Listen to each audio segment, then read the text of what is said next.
From Chicago's CAN TV, a look at the week's events is reported in the newspapers, in the blogs and online, and on radio and TV. This is Chicago Newsroom. Well, hi there, and welcome to Chicago Newsroom. I'm Ken Davis here on CAN TV. It is a tension that's as old as our republic. How much policing do we want? How much do we need? When something goes wrong, we want to see those blue lights coming around the corner in a flash, right? But on the quiet days, we don't even want to think about the police. So when an entire city is fearful of what seems to be unstoppable street violence, our first impulse is to both blame and then demand more from the police. And when we call for more policing, sometimes that higher level of involvement comes with a price. We unleash the worst impulses, and because of our fears, we tolerate excessive use of force sometimes. This debate certainly isn't new to Chicago. It's existed since, Fort Dearborn, I guess, and our grandchildren will probably be arguing about it decades from now. But on today's show, we're going to deal with what some people would call excessive force by the Chicago Police Department. Now, before we even begin this conversation, I want to point out that we have attempted for months to secure a one-on-one interview with Gary McCarthy, our superintendent, to discuss exactly these issues in a rational, reasonable manner right here at the table. But after some initial interest, his press people just stopped returning our calls and our emails, and we got the message they didn't want to do it. Look, we're a little show. We don't have the reach of Channel 7 or Channel 11 or something like that. We get that. But I bring this up not to criticize the police or their press operations or their decision not to come on our show, but simply to make it clear that we are, and we've always been, open to having a full discussion of these issues from every perspective. On today's show, a correspondent who's been in the trenches reporting on these issues for years, someone I have a great deal of respect for, Chip Mitchell from WBEZ, from the West Side Bureau. That's right. Chief correspondent at the West Side Bureau. And also at our table for the first time, and I'm very pleased to say at our table, Flint Taylor, founder of the People's Law Office, and a man whose entire professional career has been devoted to achieving justice for those who've been wronged by the city and its police department. Flint Taylor is probably best known for his decades-long pursuit of a guy named John Burge, and I think it's fair to say that today there's only one reason why that guy's in prison, and that reason is sitting right here at our table. Flint Taylor, thank you for being on our show today. It's an honor to have you. My pleasure. Welcome, both of you. There is so much in the news right now, and we were just sort of all admonishing ourselves before the cameras went on that we've got to talk very quickly and get through a lot of stuff today. We have Laquan McDonald, we have Dante Servin, we have reparations for John Burge, something you would know a little something about. We even have a lawsuit now that has been brought by a number of African-American men over the stop and frisk laws that the ACLU brought up. So these are just some of the issues that the police are involved in. And of course, you have your great story that you worked on, Glenn Evans, the commander, who, there's a lot. We'll talk about that too. So where do you want to start? Well, let's pick it up with Dante Servin. Let's pick it up with Dante Servin. Just this week. He is a Chicago police detective, veteran cop, more than a couple decades on the force. Late one night in 2012, the detective calls 911 to complain about what he called a huge party in Douglas Park. That's on the west side near my bureau. That park's right across the street. The party's just down the block across the street from his house on the west side. About an hour later, he takes out his black Mercedes, and as he's pulling out of his alley, turns left, he's wrong way on a one-way. He has a harsh exchange with four people walking from that party. And Servin says one of them pointed a gun at him. Police never found a gun. Prosecutors said the man was just holding a cell phone. So the detective's rolling by, and he has a gun. It's an unregistered 9mm Glock. I think unregistered is an important word to underline right. here. Excuse me. So he shoots 5 rounds out the window. One hit the head of a 22-year-old named Rakia Boyd. She's from Dalton. She was in town to attend this party. She died the next day. So eventually, the prosecutors immediately, they charged the man that was holding either a cell phone or a gun, depending on whose story you believe. Those charges were eventually dropped, But more than a year later, year and a half later, they charge the detective, Detective Servin, with 4 counts. The crimes include involuntary manslaughter, reckless discharge of a weapon, reckless conduct. So if he had been found, he became the first Chicago police officer to be charged criminally in almost 20 years. So this trial started 2 weeks ago. But he was not on duty. He was is a off Chicago duty. police officer. That's but right. He was off duty. So the trial starts 2 weeks ago. By the end of the 3rd day, the prosecution had presented its witnesses. The defense motions for what's called a directed finding. This is usually a perfunctory step. The motion is almost never granted. And what this basically, it's without even having heard the defense present its case, the judge has a chance to rule on the case. And almost always the motion is denied. The trial continues. Defense presents its case. They go into closing arguments. And this would have lasted another day or two in this case. So on Monday, in a ruling that surprised almost everyone, Judge Dennis Porter, Cook County judge, grants the motion, clears the detective of all charges. And here's Porter's reasoning. Servin's gunfire was intentional, and so therefore, he even called it beyond reckless. So therefore, the manslaughter charge didn't fit. It's not involuntary. Right. Manslaughter charge didn't fit. He said a more fitting charge would have been murder because it was an intentional act. So a lot of discussion this week coming from multiple sides on whether criticism of the judge, but also of the state's attorney's office and whether this prosecution was botched. You look like you were about to say something. Well, it's very distressing. And of course, I've been around for too long, maybe some people would say, 40, 45 years. And as you say, it's so unusual for the state's attorney of Cook County or even for the feds to indict a cop for this kind of misconduct. And you have a prosecution. And I know I talked to some young people that worked in our office previously who work in the public defender's office, and they were shocked that they were allowing students to put on witnesses. The state's attorney was. And that is that right? So you wonder exactly what their approach was. It took them, over a year to charge. But more significantly, I think the idea that Dennis Porter, former state's attorney, longtime judge, he has a reputation as very much a prosecution judge, which translate in this kind of case to a pro-police kind of judge.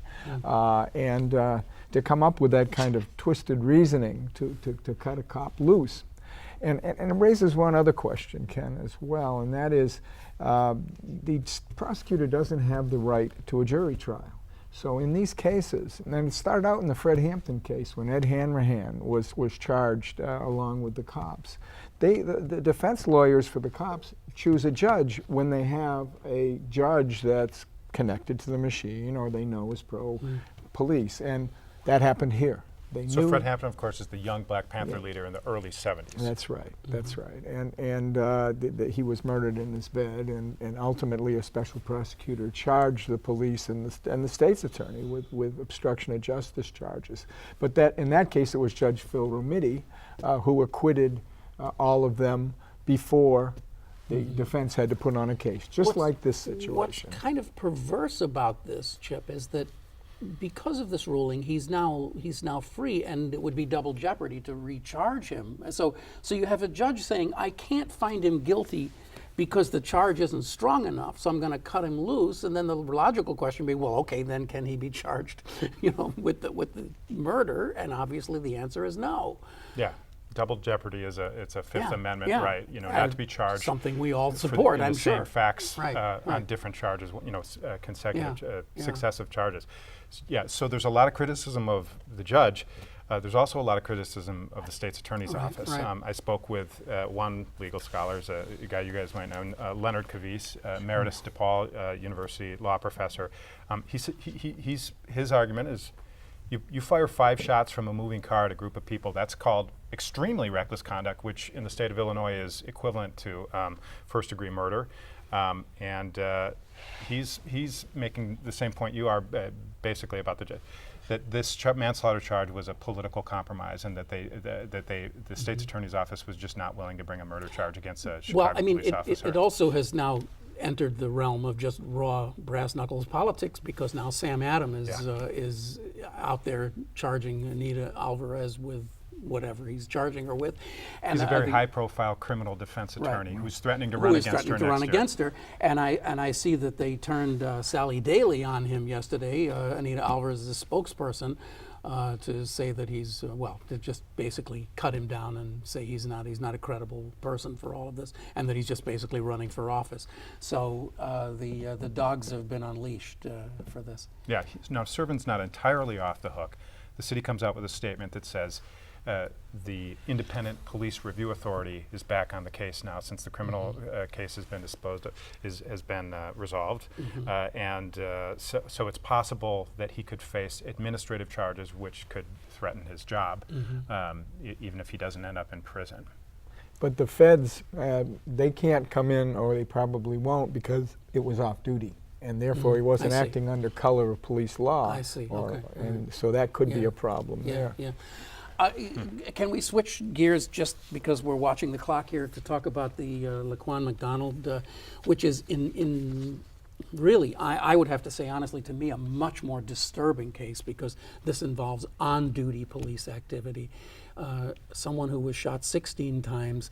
And I have to say, because at this table we talk about journalism all the time, I think a great tip of the hat has to go out to I was just going to say his name. Jamie Calvin. Jamie Calvin. Sorry, Jamie. Jamie Calvin, for actually FOIA-ing the what am I trying to say? The video and all of that, and Yeah, all well, the background. He but didn't get also the video, but he got the reports and the coroner's the medical report. Yes. The coroner's report is what I was trying to say. So, okay, Chip, you want to give us the background on this one? So the Laquan Chip McDonald, Mitchell report? He's a 17-year-old, and this incident took place just recently, last October. You got Chicago officers chasing him for blocks on the southwest side. Eventually, he's walking down, the officers say, down the middle of Pulaski Road, 40th Street. The officers say he was wielding a knife and refused to drop it. Now, one of the officers on the scene, there were several, one of the officers shot Laquan McDonald, this 17-year-old, 16 times, hit him 16 times. That officer has been stripped of his police powers. He's on desk duty pending an investigation. Last week, the city council approved a $5 million settlement with the family before even a suit had been filed. That is not the end of it, though. As you've mentioned, there's a video that was taken from the dashboard camera. Clarify one thing for me. You said, and you're a very careful journalist, so you said he shot him 16 times. That is not in dispute? That is a fact? No, this is information from the medical examiner's office. Right. But the medical examiner's office showed that there were 16 bullet holes and that they came from the front, the side, the back. Well, all over his body. Yeah. I don't know the directions that the bullets were fired, but there were 16 hits. There were some in the back, I think. And there were at least 2 in the back. I saw the medical report examiner thought. So, in addition to this, one of the squad cars, because there was a call for support, right? So a bunch of other squad cars show up, and at least one of them had a video camera, dashboard camera rolling, and we believe that this video actually captured this killing, right? Yeah, this video has not been made public. I have not seen it. I can tell you what I've heard second or third hand from people who have either seen it themselves or talked with people who have seen it. The family says it doesn't want it released. Apparently it shows the officer firing,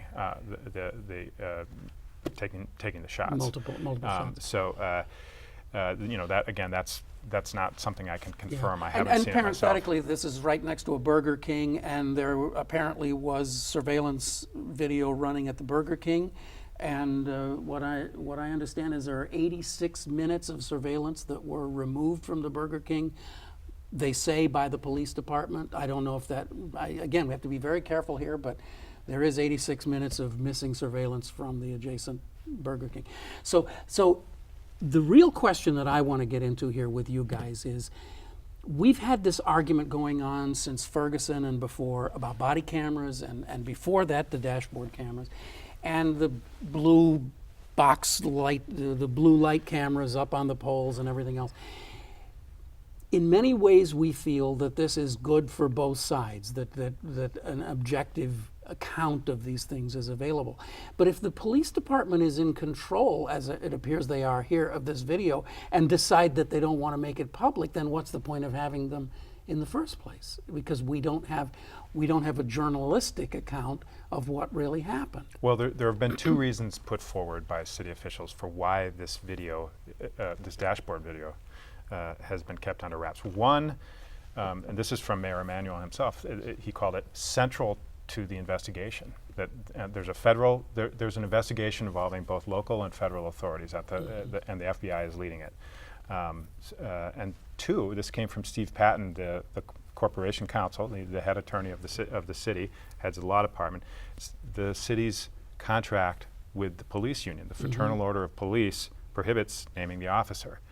So that's naming the officer, but right. that's not. They can't control the release of the video, though, right? No, but I'm speaking more broadly to the issue of transparency and why we know so little about this incident, even the name of the officer. Right. Now, is it accurate to suspect that if this does go to trial, then this video will be played at trial and then it will become public? Is that correct? Definitely.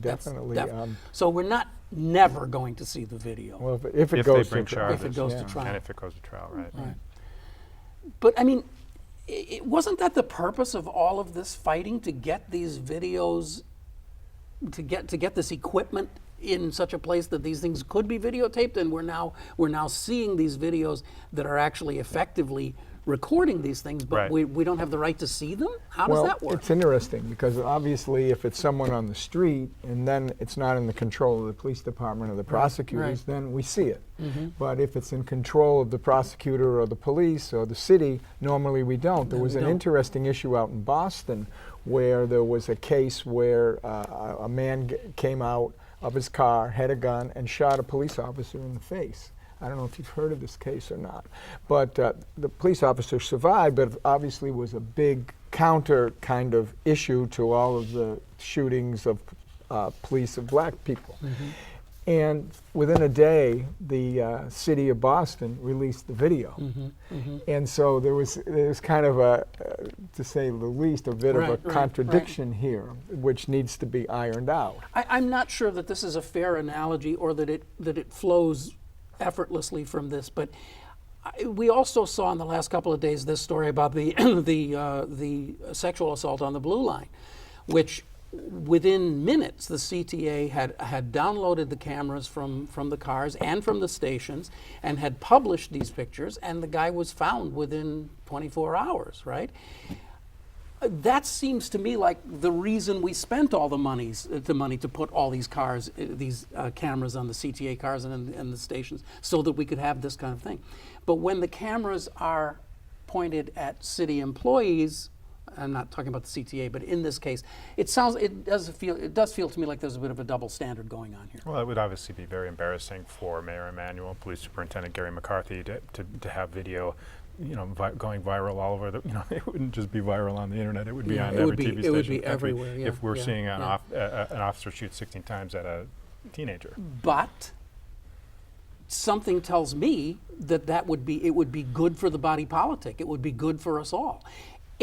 Now again, we're saying if this police officer essentially assassinated this boy, shot him 16 times when he was unarmed, and if that video clearly showed it, and if that video was shown to the public, wouldn't that make us feel better about the Chicago Police Department, that they have identified someone who has done wrongdoing and they're going to prosecute him and they're going to bring him to justice? I mean, wouldn't that be better for us all? But there's this instinct, this deep culture within the police department, which is known as the code of silence, which is they're always covering for each other. And it doesn't, I don't think, stop with the individual cop on the street and his partner, but it goes all the way up to McCarthy. And But the interesting part about this, though, is that many police officers responded to this call for assistance. None of them drew their weapons, as I understand it. None of them, except for this one guy, shot. So there was a decision made individually by all these other police officers that this is not a situation that calls for armed response. there was a second decision that was made, I correct me if I'm wrong, but that they didn't come forward, those other officers on the scene didn't come forward and say, I saw this assassination. Right. You know, that's what the code of silence is, I think. And but I know, I understand the naivete of what I'm saying as I'm saying it, but it occurs to me that if I were one of those police officers, I would be perfectly fine with that video being shown, showing me being a professional and doing what was probably good judgment, but one of my brothers didn't exercise good judgment, and I want him punished for what he did wrong, just as I would want some perp that I was picking up on the street punished. Well, you do hear this sometimes from some officers, almost never publicly. What you hear more of, though, is, look, you have no idea what this job is like. Oh, I understand that. We have thousands of shootings. Yeah. Sometimes they're at us. Yeah.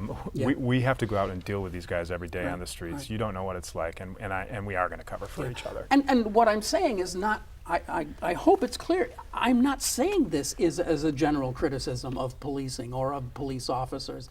I'm saying that the vast majority of them are doing their jobs and doing them well, and it seems to me that it would be supportive if these videos were shown. It would make them, it would make the public's view of them more favorable, I would think.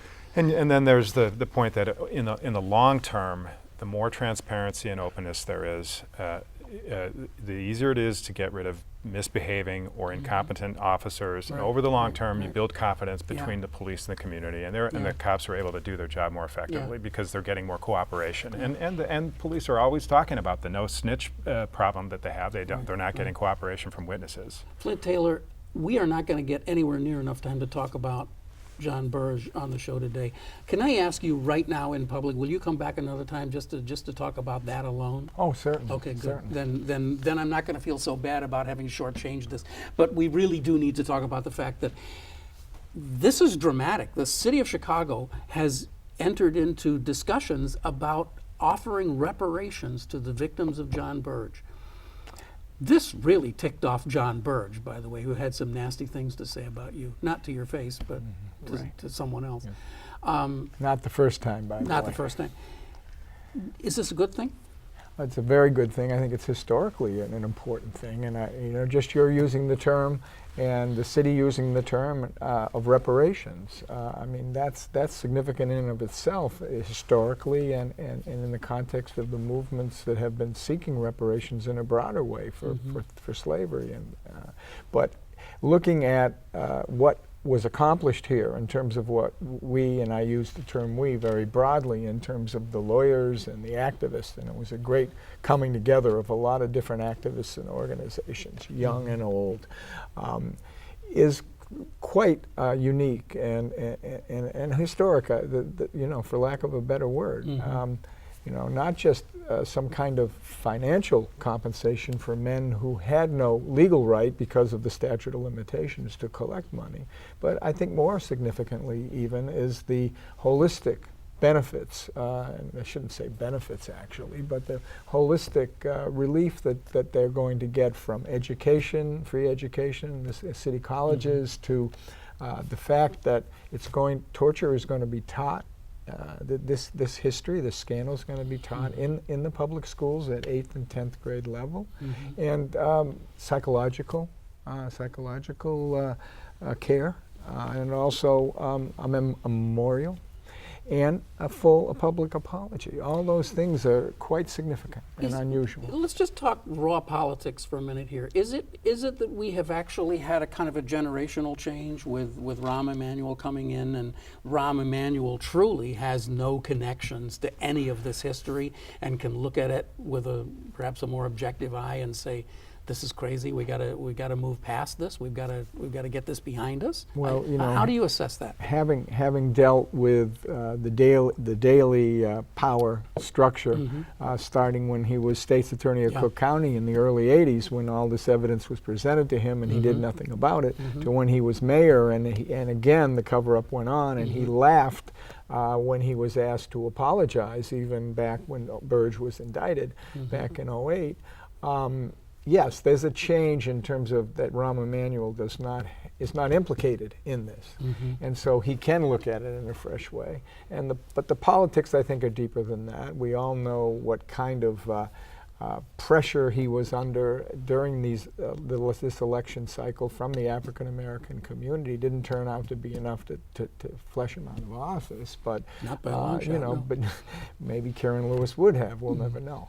But around the schools. But I think it was even a deeper chasm that was built between him and the black community. So this was some kind of way to actually enter into some kind of meaningful reparations, again, maybe is a good word, because some kind of at least showing that, hey, I'm not all bad, I'm not a racist.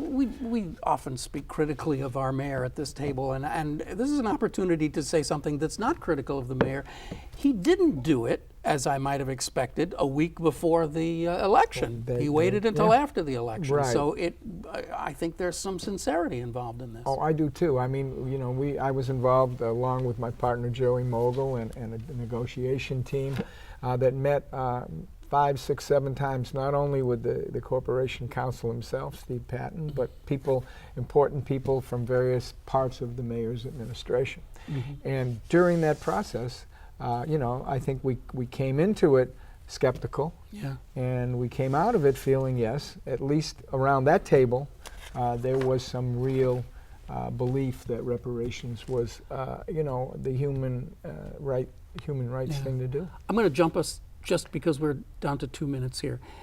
The numbers that were thrown out in the court case this week about the stop and frisk are that there were about 250,000 stop and frisk stops in Chicago in 4 months last year, and of those, 182,048, or about 72%, were of African Americans. And that was just in 4 months. And of course, none of those people were arrested. Those were just stops. Reactions? Well, having looked fairly closely at the New York case, the stop and frisk case in New York, where the judge stepped forward and basically stopped that process, and the new mayor actually didn't appeal it because he understood that the righteousness of it. We're talking about 4 times as many here as in New York. Now, on one hand, I can say I'm not surprised, because I know, and from being here and working in these kinds of cases, that this happens, and you hear it anecdotally. And the difference between New York and here is the record-keeping system here is not as complete as it was in New York. But the ACLU figured out a way to actually do a random sampling of this and came up with those numbers that you mentioned. So yes, it's a major problem here. Around the country, I'm doing a case in Milwaukee where stop and frisk in the black community led to a series of illegal body cavity and strip searches on the street of people they suspected of being drug dealers. So yes, it's a problem here, and it's a problem around the country. Chip, I'm so sorry. You did some great reporting. We talked to you on the show before about the commander who Glenn Evans. Glenn Evans, and I can give you 10 seconds to tell us where we're at on that. Is it? Well, this is the commander who faces criminal charges. He's accused of putting his a couple of years ago putting his service weapon down the throat of a young man after a foot chase. And threatening his life, taser to the crotch. That case remains in the discovery stage. So prosecution's trying to bring in other bad acts, as they call them. Okay, Chip, I'm so sorry to cut you off. Thank you very much, Flint Taylor. Thank you so much, Chip Mitchell. I'm Ken Davis. You've been watching Chicago Newsroom. We are really running late. It's a community service of CAN TV. You can watch us anytime you want just by going to this address, and we'll be back next week with another show right here on CAN TV. Thanks for watching. Bye-bye.